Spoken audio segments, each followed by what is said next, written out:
All right, let's talk. So, CNN's anchor Victor Blackwell started crying on air because of Trump's tweets about Baltimore. Now, if you've watched my YouTube channel, you can see that one thing I talk about a whole lot is the idea of black power and why what you normally see as presented as black power actually is weakness. And this guy is a perfect example. Like, think about this. In the past week, you've had a CNN anchor and you had a representative from the state of Georgia, Erica Thomas, both in the media crying about what somebody said to them. They're both grown people. They're both adults. Like, if this country is indeed racist, if this country is indeed out to get black people, if this country is oppressive, if life is difficult here for African Americans, the last thing you want to see is grown people who have one person works for the government, one person works for CNN. You cannot tell me that they aren't doing well for themselves. The last thing you will want for your children is to see weak black people in the public eye. Now, I'm not a racist. I'm not an anti-white person. I don't care too much about the idea of systemic racism. You know, most of the problems that I faced in my life were done by myself. The only person holding me back is me. There's nobody that can hold me back but myself. But now, with that being said, if you do believe those things about this country, do you want to see people like Martin Luther King, Muhammad Ali? Muhammad Ali didn't back down to nobody. There was no swaying him. That's a leader. That's the kind of mentality that you would want to see if America is indeed as bad as people make it out to be. But how is it helping the cause of black people to have black people who are doing 2-3 times as better than you are on air crying, or fake crying, because that's what it is, about something a white man said to them? See, this is what, if you go back and look at my video, I talked about what would black power look like in the 30s, in the 20s, during slavery. Black power during slavery, during Jim Crow, would not look like black people crying because a white person said something to them that was offensive. That's not black power.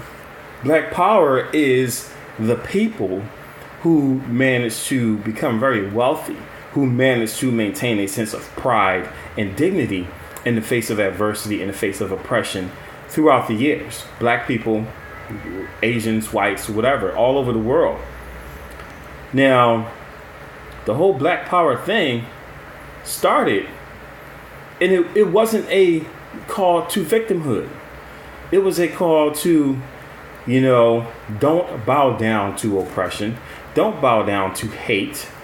Love yourself. You are valuable. You are precious. I am somebody. You are somebody. Now, let me ask you this. Let's say that there's a bunch of white supremacists watching CNN. They're all huddled up in their trailer, right? Let's say there's a whole bunch of white supremacists watching CNN. And you have 2 black people come on. One black person comes on and says, look, this country is not perfect, but there is plenty of opportunity for black people to do whatever they want. There's nobody that can hold me back from being successful. I know how to be successful, and whatever obstacles that are going to come my way, I'm going to fight through them because I'm a powerful being. I'm intelligent, and nobody's going to hold me down. And then they cut the camera to another black person, and you look and you see that black person's face twitching and his lips are puckered up and tears start rolling down their face. And they're like, and this black person says, I'm appalled by the things that I'm hearing. And it's a man. It's about to cuss. It's a freaking man. I'm about to be, this is so sad and this is so cruel. Which one do you think the white supremacist is going to enjoy seeing more? Which one is going to bother the white supremacist more? The white supremacist is not going to be happy to see a black person claiming power, claiming control over his own destiny. They're going to laugh and puff their chests out and be encouraged by the black man that's sitting there crying like a little, I can't say that word. What about kids? This is what I talk about all the time. You have politicians, you have celebrities, you have professional athletes making millions of dollars. And they just push victimhood. You got people making $35 million a year. And instead of telling black kids, you can do what I did if you work hard, be diligent, be bold enough to go after it. You know, nothing's promised, but if you work hard and put forth your best effort, you're going to be successful, whether it's like me, whether it's like someone else.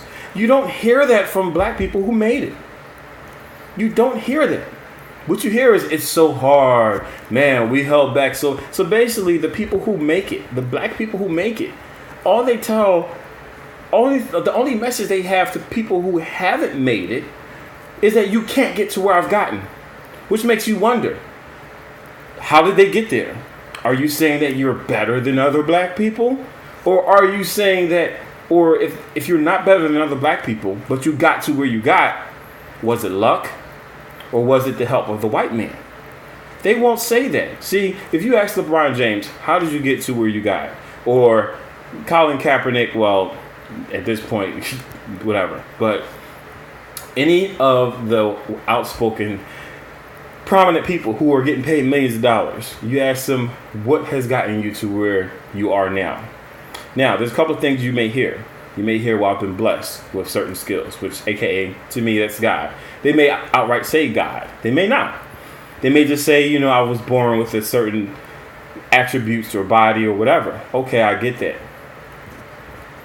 They may say, you know, well, what you will probably hear is that hard work, dedication, creating a routine, being focused and determined. You will probably hear that in every case. You may hear where I was blessed to be free from certain circumstances that a lot of other black people have to go through, or people in general, poverty and that sort of thing. You may hear them say that, like I was blessed to have, parents that had money and I was able to go to good schools and get a great education. There's nothing wrong with any of those answers. But the thing is that when black people who are successful talk about nothing but victimhood, when they don't challenge black people to tap into whatever power that we have, they cheapen their own success. They don't even realize it.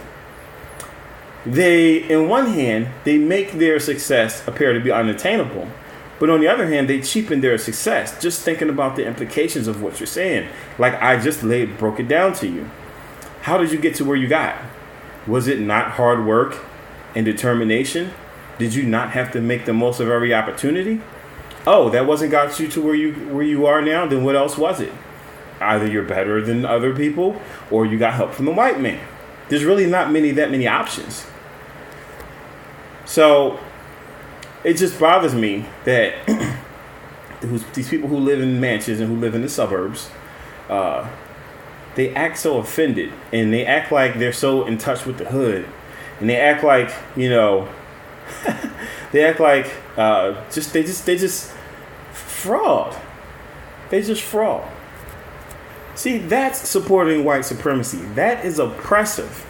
When a rapper who lives in the hills, who has 4 cars in his driveway, who's sending his son to private school, starts rapping about the trap, starts rapping about selling drugs. When a rapper who's married, who's faithful, starts rapping about how to treat women disrespectfully and encouraging all kind of nonsense, that's oppressive. That's literally suppressive. That's literally oppressive. It literally is. You're putting out negative energy and you're encouraging self-destructive behaviors. So you got to think, a lot of these people, they do this because in a way it kind of secures their own spot, their own place. They kind of, in a way, not to me, but it makes them more special because they overcame all this stuff that you can't. That's how you maintain your celebrity. It's all a big game. How do you want your kids to respond to offensive things that people say? Especially if if the cards are stacked against you in this country of racism and that sort of thing? Do you want your kids to pucker up and cry and to go hide in the corner? Or do you want your kids to stand tall, to fight back when necessary, and to have an image of self-love, despite what the world around them may tell them? That, which one do you want? Which one do you teach your kids? What do you think the people of Baltimore thought when they saw this grown A man who's supposed to be from the hood crying on TV? You cannot tell me that. Okay, some people may say, wow, he really cares or whatever, but come on now. If he was walking through Baltimore, if he lived in Baltimore, and somebody said something that offended him, and he started crying, what do you think would happen? Do you think that he would have their respect or not? That's not how life goes. That's not the kind of image that we need. And you have to wonder, why does CNN put men on who are like that? Why does CNN put black men on who are teary-eyed and that sort of thing?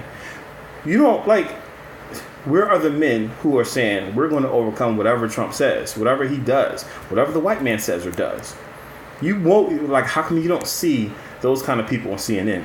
What you'll see people that are begging for stuff, that are complaining about obstacles, complaining about what people say, and begging for stuff. Just like Black Lives Matter. It's not about empowerment. It's about holding you down. And the so-called activists, the so-called politicians who's supposed to be fighting for you are actually oppressing you. Think about, here's the thing. Every single inner city, just about, I can't say all, but almost every single inner city is run by Democrats. You have violence, you have drugs, you have poverty. They're all run by Democrats. Most of them for a long time, for decades. How is it that black communities can stay in such a bad state, but the people representing them, the politicians, the representatives and mayors and all of that, their net worth goes up. They become wealthy. They live in mansions. Look, Baltimore is either a good city or a bad city. Obviously, you know what I mean by that. Either it's crime ridden or it's not. And if you look at many metrics, Baltimore is terrible. I remember reading an article a couple years ago about Baltimore schools. The teachers were complaining that they didn't have any heat. They didn't have any heat. It's a city run by Democrats. So whose fault is it? Is that the white man's fault? Is that the Republicans' fault if there's black Democrats in charge? Y'all got to wake up and stop listening to the people who you should be holding accountable. Stop listening to them tell you that the problem is somebody else. That doesn't make any sense. If you drop off your car at the mechanic shop and the mechanic tell you, I was trying to fix your car, but the guy next door is making too much noise, and he came over and accused me of sleeping with his wife and all this. Are you going to be okay with that? Are you going to be, okay, you had my car for a week. He had your car for a week, and that he's coming up with excuses. He's blaming it on someone else. He's the one you gave money to. Are you going to be okay with that? You're going to say, no, you're responsible for this. You need to handle that, and you need to fix my freaking car and get my money back. So it's the same thing. Representative Elijah Cummings, I believe that's his name, who oversees Baltimore. How do you not hold him accountable for the condition of Baltimore? Maybe not just him, but he's a representative for your state, for your city. How do you not hold him accountable? You don't hold the people accountable who actually is over you, but you expect things to change? What kind of stupid is that?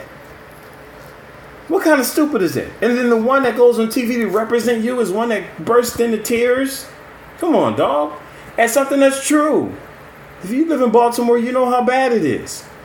You know how many articles I Googled Baltimore crime. You know how many articles I saw that popped up just recently, within the last 2 years, that was talking about how terrible Baltimore is. This is obviously way before Trump even said anything. Are those newspapers lying? Are the stats lying too? Are they racist? It is what it is. Why do black people have the stupid idea that that when an outsider points up problems in your community, you have to act like they don't exist? That's not power. That's stupidity. How is that powerful? You're not changing. How is that powerful? That's not powerful at all. Did that man cry when Bernie Sanders said that Baltimore is like a third world country? Does that man cry when he sees headlines that says 30 people shot in 24 hours in Chicago, or 300 people shot in 4 months, or something like that? Does that man cry then? He doesn't cry. I guarantee you he doesn't cry. But when a white man says something bad, you start crying. But you call me a coon. You call me a coon because I say you can overcome the obstacles in front of you. You look at black conservatives. You look at conservatives in general. You look at Republicans who treat you the same, who says, I'm going to hold you to the same standard as everyone else because you can do what everyone else does. You call them a coon. But you'll look at a man that's on TV crying because a white man says something you don't like, and y'all think that's woke. You look at a representative from Georgia fake crying and allegedly bursting into tears on Facebook Live because a white man said something to her in the supermarket. Are those the kind of people that you want representing you? Is that your idea of black power? Because you can have it. I don't want it. That's weakness. And you wonder why nothing changes. Why should anyone change anything when you don't challenge, number one, the politicians who are above you, the governors, the mayors, the state representatives, the senators? Like, if they're like, people in the hood should be marching to those offices. And if you vote Democrat for 20 years and nothing changes, but these people, these elected officials, get their pockets filled, at some point you need to vote Democrat or independent, not vote for them. And then when hopefully maybe they'll get the message. When the next cycle comes around, if you can vote for them again. But you can't just blindly vote for the same people and expect them to do anything when you're going to support them whether they do good or bad. And you're going to sit there and listen to them tell you that the problem is someone else. That's disgusting. That's weak. That's pathetic. We don't need black people that cry when a white person says something they don't like. We don't need black people who constantly push victimhood and who believes that their blackness is identified by being a victim. How can you not see how dangerous that is? And you wonder why you wonder why nothing ever changes.